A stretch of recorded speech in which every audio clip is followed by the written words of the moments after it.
Welcome to Section 3 of the Lean Enterprise Corporate Innovation Certification. In this section, author Trevor Owens explains why disruptive innovation is so foreign to the type of business practices corporations are used to. By the end of this section, you'll have a new understanding of how disruptive innovations can come to life and why startups are fundamentally different from established businesses. This is the new way that the smartest enterprises are seeing the potential for disruptive innovation. And now that I've showed you kind of the difference here, let's dive into what disruptive innovation actually looks like. So this is a graph called the startup curve. And remember, startups innovate disruptively. It's from Paul Graham, who's the founder of Y Combinator, a well-known Silicon Valley incubator. And he says, every successful startup follows this pattern. Before you start, your happiness, we have happiness on the x-axis and time on the y-axis. Before you start, your happiness is just average. You're how you are every day, right? But when we decide to get started on day one, we are so excited. This is the greatest thing ever. We're setting out on our dream, to accomplish our dream. Inevitably, though, what happens on day two? Reality sets in, and all startups enter what we call the trough of sorrow, right? This is where life isn't very good, right? It's really tough, and you don't know if the activities and the energies and the efforts you're putting forth are going to lead you to the dream you set out for yourself. You may be making progress, but it looks like you're going in circles. It requires a lot of persistence, flexibility, experimenting, and pivoting. And most startups fail here.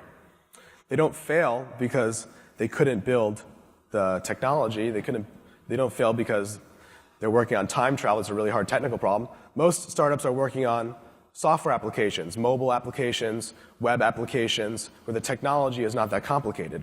They fail because they actually can't find something that people want. And so this, of course, happens without corporate politics, without corporate bureaucracy. We'll talk about that later, how that adds to this effect. But very few companies make it to the point where something starts working, and even fewer make it to what we call the promised land of product market fit. You found something that people want, you've honed that idea to the right form factor, and you can scale the business. And in fact, you look like an overnight success. But every successful company, new company, goes through the trough of sorrow, 2 years in the trough of sorrow, to become an overnight success. Now, in a large company, this is how business is done, right? You're not searching for something people want. We already know what people want. We have a long operating history. It's just about executing upon that. Whereas in disruptive innovation, as I said, it's just fundamentally different. It couldn't be, it's the opposite for the most part. And so in this type of work, we need fundamentally different methods for how we do business. And we need new tools as well. So this was a quote from Andy Jassy at his recent keynote, and I really liked it because he said, when it comes to business transformation, a lower cost structure is an enabler, but the main driver is agility. You know, I've met with a lot of executives talking about disruptive innovation and these things, and I say, you know, hey, how would you like to be 100 times faster? And many executives in the old way of thinking will just look at you like, why would I want that? Right? We're slow and steady. Slow and steady wins the race.